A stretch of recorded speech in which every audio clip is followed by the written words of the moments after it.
Hello, আসসালামু আলাইকুম viewers, welcome back to my YouTube channel. আজকের এই ভিডিওতে মাত্র এক গজ কাপড় দিয়ে দুটি বড় সাইজের মাথার বালিশ তৈরি করে দেখাবো আপনাদেরকে। তো প্রথমে এখানে আমি বালিশের ছোট পার্টের মাপটি নিয়ে নিচ্ছি।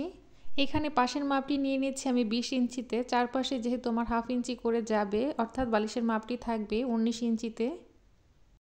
আর লম্বায় মাপটি নিয়ে নিচ্ছি 28 ইঞ্চিতে। আর এখানে উপরের দিকে 1.5 ইঞ্চি পরিমাণ মাপ নিয়ে আমি কাপড়টিকে ভাঁজ দিয়ে নিব। তো এটা হবে বালিশের মুখ, সেজন্য আমি কাপড়টিকে ভাঁজ দিয়ে দেখিয়ে দিচ্ছি। এরপর নিচের দিকে হাফ ইঞ্চিতে আমি একটি মার্ক করব। এই হাফ ইঞ্চি পরিমাণ বাদ দিয়ে তারপর মূল মাপটি আমি আপনাদেরকে দেখিয়ে দিচ্ছি। তো এখানে মূল মাপটি আসছে 26 ইঞ্চিতে। তো এটা ছিল বালিশের ছোট পার্টের মাপ। এখন বড় পার্টের মাপটি দেখিয়ে দিব। এখানে লম্বায় মাপটি নিয়েছি 30 ইঞ্চিতে। এখন ছোট পার্টটিকে বড় পার্টটির উপরে রাখবো। এখন ছোট পার্টের এই 1.5 ইঞ্চি ভাঁজ দিয়ে তারপর চারপাশের মাপটি আমি দেখিয়ে দিব। এখানে ছোট পার্টের চাইতে বড় পার্টটিতে 3 ইঞ্চি পরিমাণ চতুর্দিকে আমি বেশি করে নিব। তো এখানেও 3 ইঞ্চি পরিমাণ মাপ নিয়েছি। তো এখানেও 3 ইঞ্চি। আর নিচের দিকে হাফ ইঞ্চি পরিমাণ কাপড় ভাঁজ দিয়ে তারপর এখান থেকে ধরে আমি 3 ইঞ্চি পরিমাণে মাপটি দেখিয়ে দিচ্ছি। তো এভাবে করে চারদিকেই আমি 3 ইঞ্চি এক্সট্রা করে নিয়েছি। তো এভাবে ভাঁজ দিয়ে বর্ডারটি তৈরি করার জন্য। তো কভারের মূল অংশটুকু আমার কাটা হয়ে গিয়েছে। এখন পকেটের মাপটি দেখিয়ে দিব। তো পকেটের মাপটি একইভাবে আমি 20 ইঞ্চিতেই নিয়েছি এবং লম্বায় নিয়েছি 10 ইঞ্চি। তো আমার যেহেতু কাপড় ছিল তাই আমি এক্সট্রা নিয়ে নিয়েছি। তো আপনারা সর্বনিম্ন 7 ইঞ্চিতে মাপটি নিয়ে নেবেন। তো এখানে দুটো পকেটই কাটিং করে নিয়েছি। তো চলুন এখন সেলাই করে দেখাবো। তো প্রথমেই কভারের ছোট পার্টটি নিয়ে এর মুখটি ভাঁজ করে তারপর সেলাই করে নিব।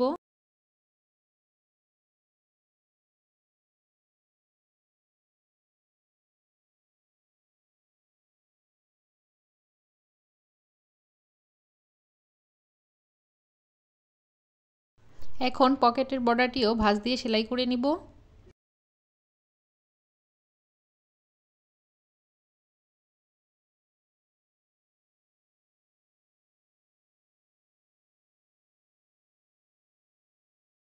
এরপর সেলাই করা হয়ে গেলে পকেটটিকে ভাঁজ সাইডে এনে এর উপরে কভারের ছোট পার্টটি রাখবো। এক্ষেত্রে পকেটটিকে 1 ইঞ্চি উপরের দিকে রেখে তারপর দুই সাইডে জয়েন্ট করে নিতে হবে।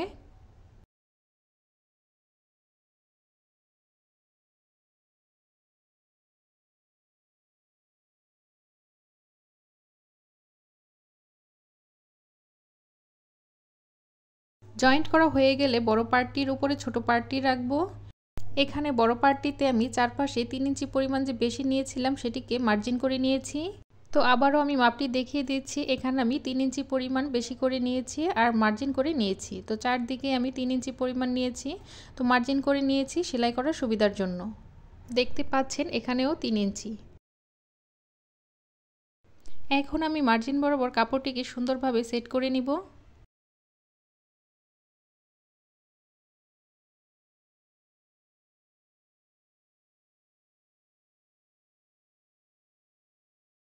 এখন উপরের অংশটুকু আমি ভাঁজ দিয়ে নিব।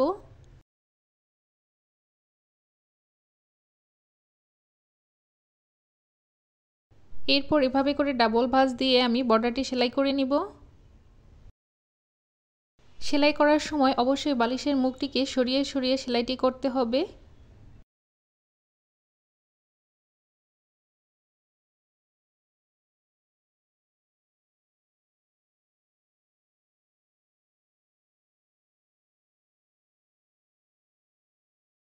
এরপর একটি পাশ সেলাই করা হয়ে গেলে অপর পাশে আমি একইভাবে ভাঁজ দিয়ে বর্ডারটি সেলাই করে নিব। তো এখানেও মার্জিন বরাবর কাপড়টিকে সুন্দরভাবে সেট করে তারপর আমি বর্ডারটি সেলাই করব।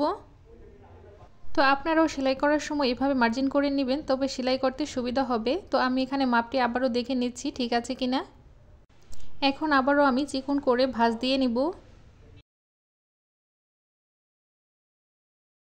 তো এরপর আমি আবারও ডাবল ভাঁজ দিয়ে বর্ডারটি সেলাই করে নিব। তবে এখানে কর্নারে আমি একটু ভাঁজ দিয়ে নিচ্ছি। তো কিভাবে আমি কর্নারটি তৈরি করছি খেয়াল করুন, দেখলেই বুঝতে পারবেন। এখন কর্নার থেকে ধরে আমি সেলাইটি করে নিব।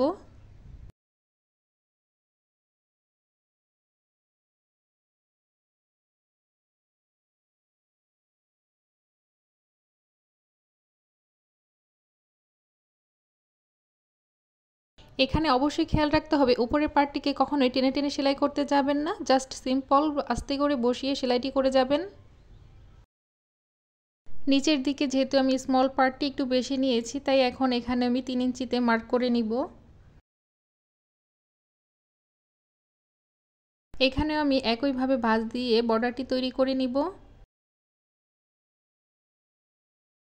একইভাবে আমি কর্নারটিতে ভাঁজ দিয়ে তারপর সেলাই করে নিব।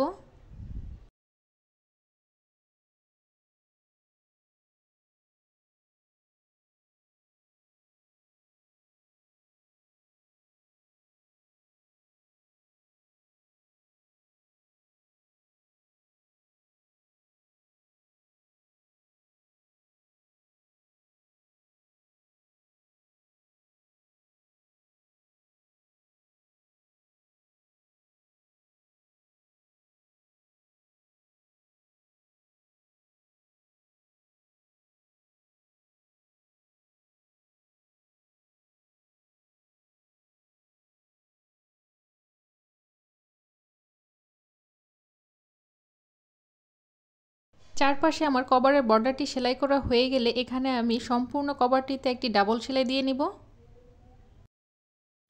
তো দর্শক, এই ছিল আজকের ভিডিওটি যদি ভালো লাগে অবশ্যই লাইক কমেন্ট করে দিবেন এবং চ্যানেলটি সাবস্ক্রাইব করে পাশেই থাকবেন।